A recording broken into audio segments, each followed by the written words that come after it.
ನನ್ನ ಪ್ರಿಯ ಭಕ್ತರೇ, ಕರ್ತನು ಸ್ತುತಿಸಲ್ಪಡಲಿ. ನಾನು ಅಮರದೀಪ್ ಪಿಯಸ್ ಮದಕಿ. ನಿಮ್ಮೆಲ್ಲರಿಗೂ ಹೃತ್ಪೂರ್ವಕ ಶುಭಾಶಯಗಳು. ಇಂದು ಮಾರ್ಚ್ 19ನೇ ತಾರೀಖು, ಸಂತ ಜೋಸೆಫರ ಹಬ್ಬ. ಅವರ ಬೈಬಲ್ ವಚನಗಳಲ್ಲಿ ಒಂದನ್ನು ಕೇಳುತ್ತಾ.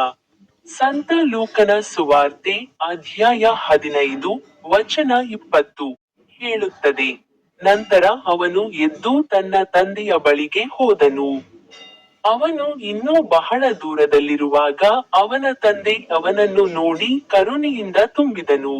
ಅವನು ಓಡಿಹೋಗಿ ಅವನನ್ನು ಅಪ್ಪಿಕೊಂಡು ಮುದ್ದಿಟ್ಟನು.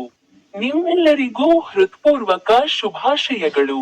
ನನ್ನ ಯೂಟ್ಯೂಬ್ ಚಾನೆಲ್ನಲ್ಲಿರುವ ಸ್ಟಿಕ್ ಬಟನ್ ಅನ್ನು ಕ್ಲಿಕ್ ಮಾಡಲು ಮರೆಯಬೇಡಿ.